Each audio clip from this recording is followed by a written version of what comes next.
Jadi memang ya terutama kalau kita lihat semua testimoninya 90% adalah 4 pilar kesehatan ini ya. Entah itu Hemohim, Hong Samdan, Pome atau Noni.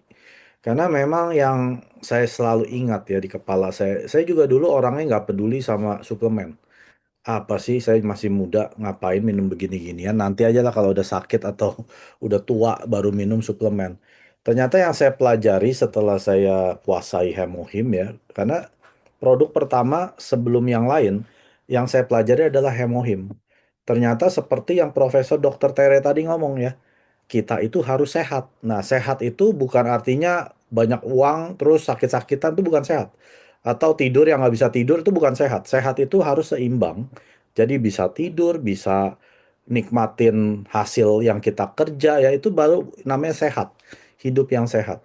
Nah, pembunuh nomor satu menurut yang saya pelajari dan profesor itu juga bilang adalah stres. Jadi kita harus hindari stres. Memang nggak gampang, saya nggak bilang semua orang bisa bebas stres, nggak bisa ya. Tapi kita harus ketahui dulu, pembunuh nomor satu itu bukan kanker, bukan jantung, bukan autoimun, tapi stres. Karena kalau kita stres, imun sistem kita akan hancur, Bapak Ibu. Entar itu hancurnya imun defisit atau kelebihan yang namanya autoimun. Bisa dua arah ya. Jadi jangan pikir, wah itu hanya imun ke bawah gitu ya, saya ada autoimun.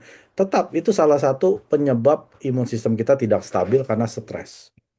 Nah, jadi kalau kita memang masih stres ya saran saya minumin aja noni. Ya, Anda yang suka stres nih, minum setengah botol sehari. Saya jamin stres level Anda akan turun, ya. Dan tambah hemohim sehari minum 6 saset. Ya, walaupun Anda stres, imun sistem Anda akan normal lagi gitu ya. Nah, saya ingat satu quote dari Steve Jobs, dia bilang seperti ini ya. Kalau kita males nyetir, kita bisa pakai supir. Atau saya males ngurusin keuangan saya, finansial ini saya pakai seorang akuntan pajak ya atau financial advisor. Tapi ada satu hal yang saya nggak bisa pakai siapapun. Pada saat saya terbaring di rumah sakit lagi menderita atau mendekati ini kematian ya. Saya nggak bisa pakai orang suruh gantiin penyakit saya nggak bisa. Jadi sebelum itu terjadi ya kita harus memang peduli akan kesehatan.